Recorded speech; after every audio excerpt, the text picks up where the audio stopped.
The Pantanal in southern Brazil.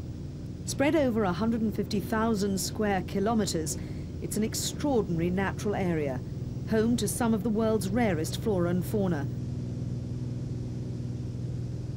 Hundreds of tributaries of the River Paraguay create a fluctuating river cycle, which leaves much of the area underwater at various stages of the year. The region's been left untouched for centuries. Man's presence here has always been sparse. A wealth of wildlife has had the rivers and the plains to itself. The waters are alive with caimans and otters. This white bird is the tuyuyu, the Pantanal symbol, and the capivara, the largest of the rodent family. Now an industry's arrived that's threatening to change the face of this region forever: ecotourism. 500,000 visitors are expected here this year, the busiest so far. This is Barra Mansa Ranch, once a cattle farm. It's become a hotel in response to the tourist boom. Now, people like June Musgrave and Alan Parker come here for their holidays, seeking peace and tranquility. It's a far cry from the life in Sydney the lawyers have left behind.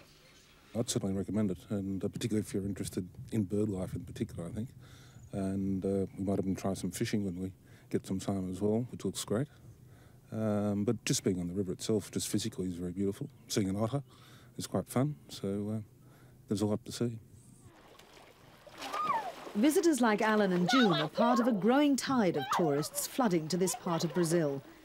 Now environmentalists fear damage is being caused to the region's delicate ecosystem. Cattle farms that once filled this region are becoming eco-hotels, offering river trips and fishing expeditions. For the families who work at Barra Mansa, the change is welcome. Leo Nilsson has worked at the farm for 5 years. Men like him, who were brought up raising cattle, are now learning to entertain hotel guests. Cowboys are becoming tour guides. Farmhands are serving food. Here, when it was a cattle farm, for example, I knew it then. I worked here when it was a cattle farm. There were 6 of us here then. Today there are 12 of us. In other words, the number of people working here has doubled. We live a lot better than we used to before. To live off the revenue of cattle today is difficult. Not tourism, though. It's much more practical. It generates a lot more money for all of us who work here. 200 kilometers away is the state capital, Campo Grande. It's a bustling metropolis, stranded far from any other major city. It once proudly boasted of being the capital of one of the country's biggest beef-producing states. But cheaper, more efficient farming in central Brazil hit hard, and farmers in the 1990s were left searching for an alternative livelihood.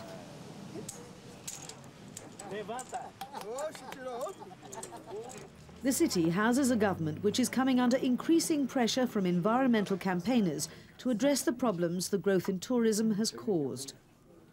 For State Governor José Osirio dos Santos, the issue is an important priority for the state and for the country. We have in our state a forest police unit. Our aim is to transform this forest police unit into an environmental police unit. It would be similar to the Canadian equivalent. It would not only look to maintain public safety, but would also be taken inside the Pantanal, so that our environmental concerns would become the focus, the symbol, and the central concern of our government. It is a new project that has proven popular and is already being implemented. Journeyman is a non-governmental organisation set up to monitor the spread of tourism, ensuring that development is controlled. But the sheer size of the Pantanal means it's virtually impossible to check their guidelines are followed. We want tourism here in the Pantanal as an economic option.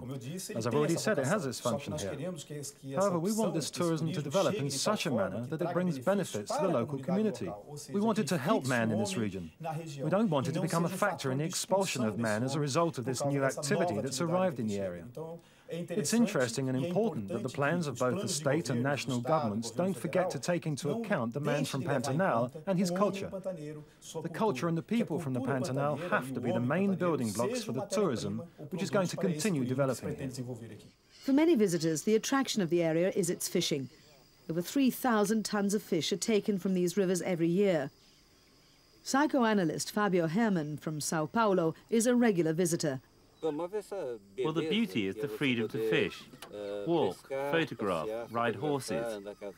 And the fishing isn't so much about the fish. It's about the tranquility to be in a place where there aren't people surrounding you, where you don't have to fight for your space. You only have to fight the fish. More than 260 types of fish are found here. This compares to 200 in all of Europe. But numbers are fast depleting. If fishing is not monitored soon, many of these species will simply disappear. Another day comes to a close at Barra Mansa. Luis dos Santos plays the cattle horn. A Pantanal cowboy, he's played the instrument since he was a little boy, taught by his father to control up to 2,000 head of cattle with the instrument on the frequent cattle drives that were once such an important part of life here. Now he uses it to entertain the visitors. I like listening to all these people speak in different languages, but I don't know if they're swearing at me or being nice. I like their presence here, and the boss likes it too because it's how he pays our salaries. So yes, I really like it. Environmental campaigners continue to press for more action to be taken, but economic necessity leaves many in the region with little choice but to respond to the growing demands from the tourist sector. But for this group relaxing by the fire, the debate over ecology is being waged in another world. As June and Alan sit listening to the music, bookings are already being taken for next year at Barra Mansa. At the moment, its owners limit the numbers who can stay here at any one time. But demand is putting them under increasing pressure. And with tour companies faced with an ever-increasing market in travellers seeking a holiday with a difference, the number of visitors to the Pantanal seems set to continue rising.